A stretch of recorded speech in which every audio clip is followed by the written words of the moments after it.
เทพังโหสามตัวมาเตสุนิสวะโตเอายังถอยคำแห่งเทพยดาทั้งหลายโดยคำภาษาโตเดีว่ายังนานพร้อมเก็บจงมีเกศเป็นราชาที่เจ้าโคแห่เชื้อเรือนเมื่อคำปาสิสุก็ขอไปนอนยังขณะการนอนท่าแห่งแม่เจ้าราชาเอ๋ยปีโพสวรรค์ดังลานสมาธิใจบ่ดีได้ตั้งก่อจิตหันต่อตั้งแต่คำฝันวางบ่ดีในนาทีและพื้นวันงานจิตจะบันชันสายไปมาอุปาสาเล่นตีงานก็ยิ่งพิจารณายังมากไม่ได้หัวมันเอามาใส่ใจและเป็นใจแล้วและตื่นมาจิตเถิดปากสักตาข้าลูกพ่อลูกแม่เป็นทุกขนาดโยตั้งแต่ไปหลังบุพบานิตังดวงก็มีขอบ่หอนมีตั้งแต่ก่อนหรือว่าตั้งแต่ไว้หลังก็มีสีกันหรือว่าเสียงการพบกอดดูเป็นข่าวสายกาเศร้าโหดจากป่าเป็นวันสาเป็นห้องบังวานางยาสามาติเจ้าได้พระบาทจากยาลูกได้ไปใจตาขีนาสีจะหาตาเม็นจุเบื้องตัว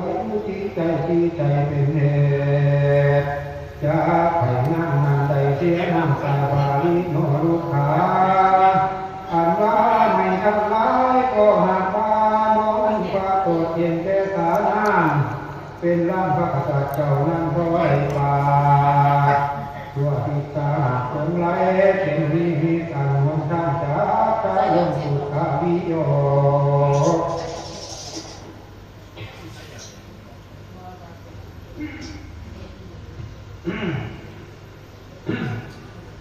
พอเราจะแก้ไปที่ผ่านการทำหอดเยอะการสอบอยู่ตัวและยืนถึงสามาธิอย่างว่าพระราชาตัวเราสัญญาจิตเตตาวะต่อเกียงนี่พระราชาหุ่นเพิ่งว่านานแดงมีคำนิมิตการอันว่าบุคคลนี้อันนี้ยาผู้สังโฆบ่เกิดมามีตั้งแต่ก่อนมานี่แก่ผู้ว่าสาในกะละเมือว่านันตาลาโยอันว่าอันตาลาปาลิจาติก็จักมีแก่ผู้หรือว่าจักมีแก่ปาลัญชาบุตรกมาโอรตาหรือว่าจักมีแก่สมเด็จพระราชิเจ้าจากานิติกังอ่านจากเสียงและอ่านจากอยู่ในมือนั่งแต่ดีก็มาหลุดสุดเดียดายสายตาเต้าดอกไม้ก็พันมารู้จักการู้สุดกาแต่ตกเสียงเป็นนิมิตอันบอนวิมาตั้งแต่ก่อนตาที่หักที่อันราตาจะกมีอยู่เรื่องผัวโยจิใจที่ใจ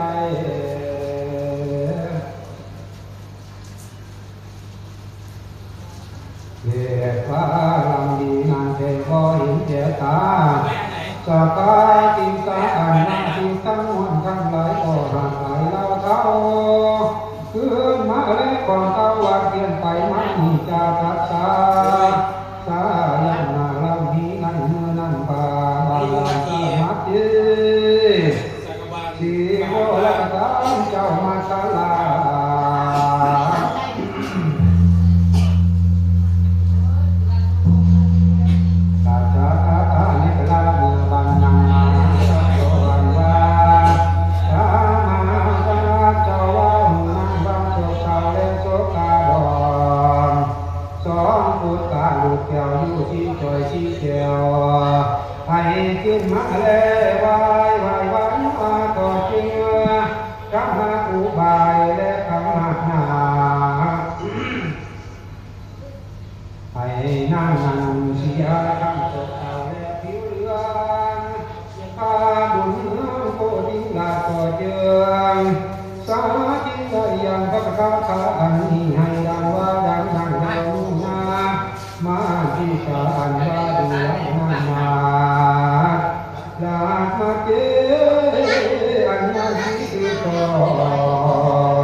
เป็นลูกสาวที่พระนามคาลาจันทิสาปโตแต่นั่งเข้ามาทางแต่ฟ้าตาเป็นน้ำบาลามาใครเอามาไว้เป็นทางคำนั้นนั้นก็ได้เกี่ยวขึ้นมาแล้วนำกำมาเข้ามาสู่กันด้วยราชมีดาวเดือนเป็นรัญญาคอยว่าน้ำไหลหลากลอยปากกันดันอยู่ป่าที่มือพักแรงลาเยี่ยมยอมบ่มีควรการนั่นแต่ดีหรือว่าจานสีแลพันป่าถึงป่าหญ้าขอนป่าหิจรไปอยู่ในป่าเข้ามาแล้วพอพันกามายาเลี้ยงสองตาแลกวกหยักอยู่แลอยู่วิวาวิวาหยักอยู่ป่า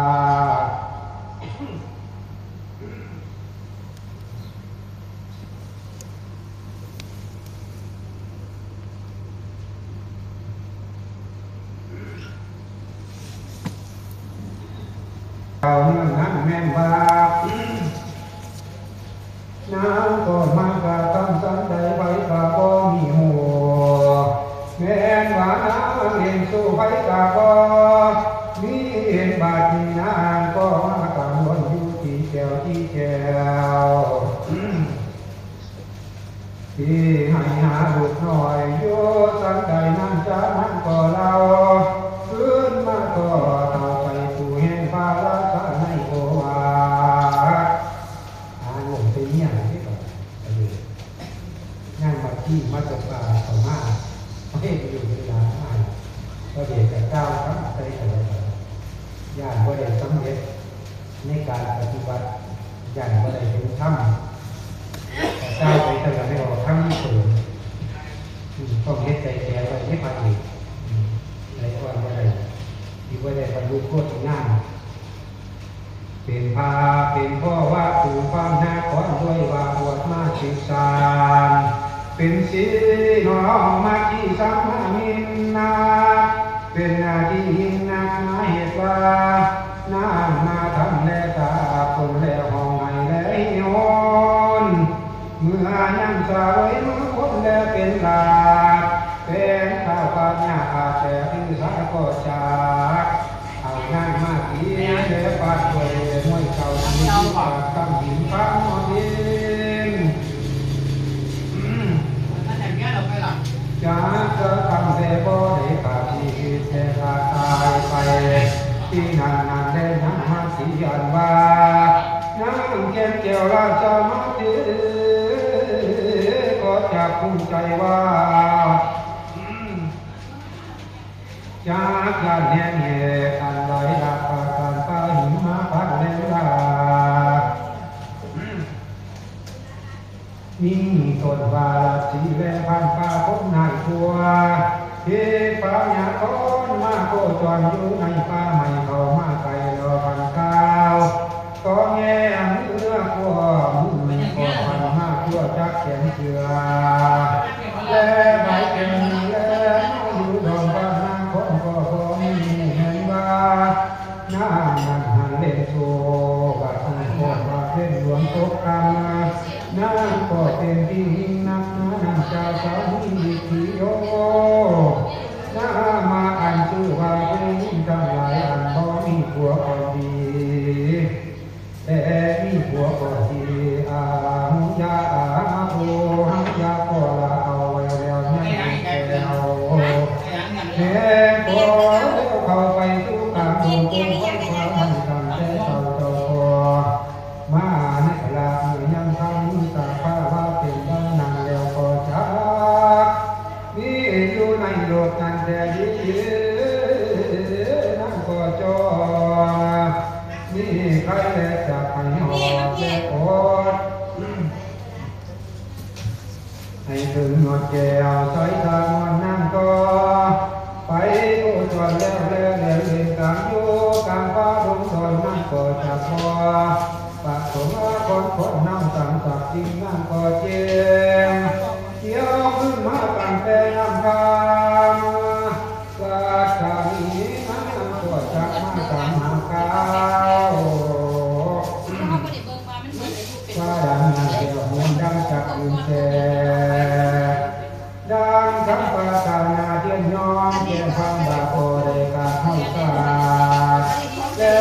แสงมาจงเป็นผู้วานาทิศิลา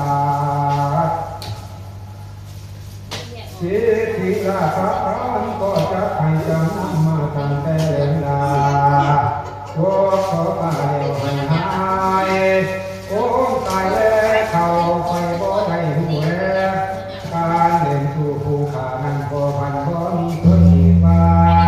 โอ้ข้าก็จักมาเป็นที่นั่นมาแต่น้อยอยู่ข้าเป็นคอยอยู่การจงฟังฟังผู้บ้านและจิตเจ้าขอโทษคอยให้ข้าแก่ผู้ข้าเป็นที่ห้าพาก่อนเจ้าขอบันอยู่ตามหลวงพ่อพยัญและสาเวนายังหูฟังลาช่างอาลูกไม่ออกมาแล้วสู้จังหันพาจอมทำย่างคอยนิตาและอดกดให้เจน้องฟังเดี๋ยวก็ขาเตือนโอ้ปานิมิตังอันว่าอุเพนิมีอันเกิดจากที่เป็นอันมาหลายลาบนั่งหน้าแต่ดีลงในหน้าตาลูกไม่การดงคงปาผู้กับดังชาลิกีการคือว่าเทียมอันโกงก็คอยขาดก็มาหลุดสุดเสียตกได้สายกาเจ้าหมักไม่หอยอยู่บ้ามาที่ความแรกตกเสียนั่นจะดีกัดข้าในกระลาเมืองนั่งมันบันราคาแต่ควรจะบันจังซ้ายไปมาก็จึงยอมือตาหนองใบลาใส่เก่าแส่ใส่หัวกามอนนอนแก่เทวังดาทางหลายกว่าคุณที่สามาคำอ่อนนามาจากการว่าการตาลายทำลายยาใดมาไกลป้าบุญเมืองแลหนอตาวันอยู่ดังดาวแหลมจีที่ลานจากจียาใดมาคำว่าทำเสียป่ายาใดมาวิเจพระปัจจคีตั้งที่นอนวันอยู่แห่งอ่อนปานนาจาราก็จึงเพิ่มบุญบารมีด้วยอยู่คำสีสบายใจดีก็จงมีเพิ่มด้วยอนุภาพอันจะเข้ามาได้ไว้แล้วปฏิปทาเป็นตาวังรังเมื่อว่าตาสองสามีกาลาคาหน่อยบางบาทปาปานะว่าดังนั้นแล้วพอมีกาอันว่าเมื่อกาน้องตัวกาหนักโบอาไทยแล้วร่างชาติและเสือพอและเสือเหลืองมาน้องเงินนั้นใหญ่ยาดพอตู้อยู่ต่างงาต่างน้องทั้งบาทนั้นแล้วตัวเสือสวัสดิ์รวมและตกตามย่างคำเลี้ยวแล้วที่ลานชาติและก่อจอนเล่ที่มาดังนั้นผู้ขาก็รักเดี่ยวคำมาขึ้นเขามาตัวคนมาดังนั้นแล้วด้วยรัชมีดาวเรืองและเป็นนางคำบาเจดีก็จึงมาหอย่างเจ้าบ้านนาเดชสันดอนจงเราอาทิก่อนแต่ใส่ตัวปลาผูกาลงสู้เล็บหัวหวนปลาจอมคำเจ้าป่าป่านอนคอมาสาบดโตดมีตาโตดให้ใช้โกเจกามพาเมปังเดียวก็กาเดินเทวะมุเตในเมืองคอยทำว่าดังนั้นเดียววันว่าหลังจะมาทีก้าวนั้นมหาสัตโตอันมหาสัตเจ้าวัตวะโอจิงกาวาในวัจนคดีว่าดังนั้นเดียวก็จะมียังบ่ปาการที่ราชกับน้าน้อยนาปาญะจังกัดเจตาต่อตาวังหลวงและภายกองโชคที่สองปันนังสาวนังพันยังพอพันหองให้เลี้ยงมาไปมาก็ทิ้งข่าวในกาตาว่าดังนาแล้วยังจะปัดเตอาจาริยานิ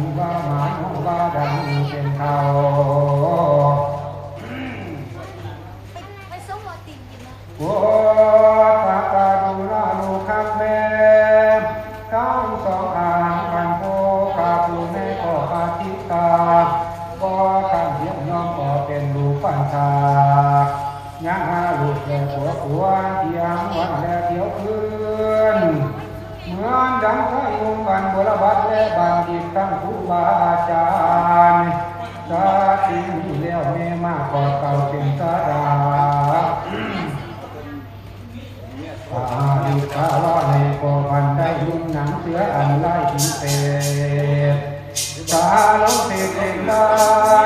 เยนิเป็นพระมเจ้าวิญโมได้ประมาทวันควรทางรูปปัญหา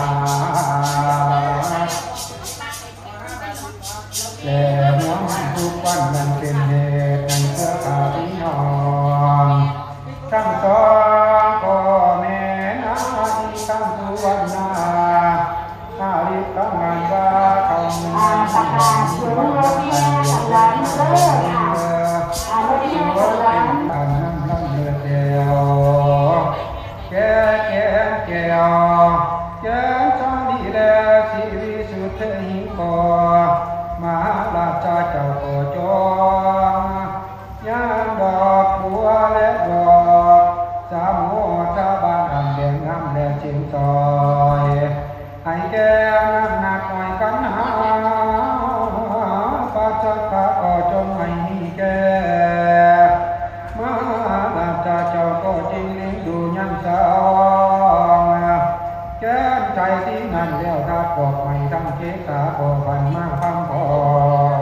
งใส่มาแล้วองค์อาจนุลาหนักแต่ลีลานิสาเมตตาเจ้าก็จงจำฟังเจตังยังเสียงกับแพงกันนาสินาเองนอนนากันนาอังคุปะกาขณะที่ยาก็จะพาเข้ามาแล้วโยวิวันครับเสียงก่อนเสียงกองบันควนพี่ลมส่งถึงขนาดวันนั้นข้าก็บ่ได้เห็นลูกน้อยนาทั้งสองที